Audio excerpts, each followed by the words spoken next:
کسی نے ایک لڑکی سے پوچھا کہ لڑکی کی زندگی میں سب سے دکھی لمحہ کون سا ہوتا ہے؟ وہ روتے ہوئے بولی، شادی کے بعد اپنے ہی گھر مہمان بن کر آنا۔ بیٹیاں کھیلتے کھیلتے کب بڑی ہو جاتی ہیں پتہ ہی نہیں چلتا، کب ان کا کھیل ختم ہوا اور نصیب کا کھیل شروع ہوا۔ ایک باپ کے لیے آسان نہیں ہوتا اپنی بیٹی کو پال کر کسی اور کو دے دینا۔ بیٹے قسمت سے ہوتے ہیں اور بیٹیاں خوش قسمتی سے۔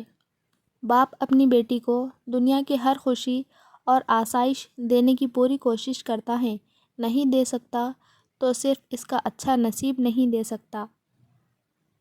بیٹیوں کی شادی وہ واحد خواہش ہوتی ہے جس کے پورا ہونے پر باپ رونے لگ جاتا ہے۔ جانتے ہو نکاح کیا ہے؟ جو باپ اپنی گڑیا کو اسکول تک اکیلے جانے نہیں دیتا تھا، وہ باپ عمر بھر کے لیے بیٹی کو اجنبی کے ساتھ اکیلا بھیج دیتا ہے۔ یا رب، کہاں سے لاتے ہیں یہ لوگ حوصلہ، کانٹوں میں پھینک دیتے ہیں پھولوں کو پال کر۔ یہ حوصلہ تو دیکھیے ماں باپ کا ذرا، غیروں کو سونپ دیتے ہیں بیٹی کو پال کر۔ باپ کے بارے میں کہا جاتا ہے کہ باپ وہ ہستی ہے جس سے 2 ستارے مانگو تو پورا آسمان اٹھا لاتا ہے۔ دنیا میں اس سے بڑھ کر اور کوئی ایوارڈ نہیں ہو سکتا کہ لوگ آپ کی تربیت کی وجہ سے آپ کے والدین کی تعریف اور عزت کریں۔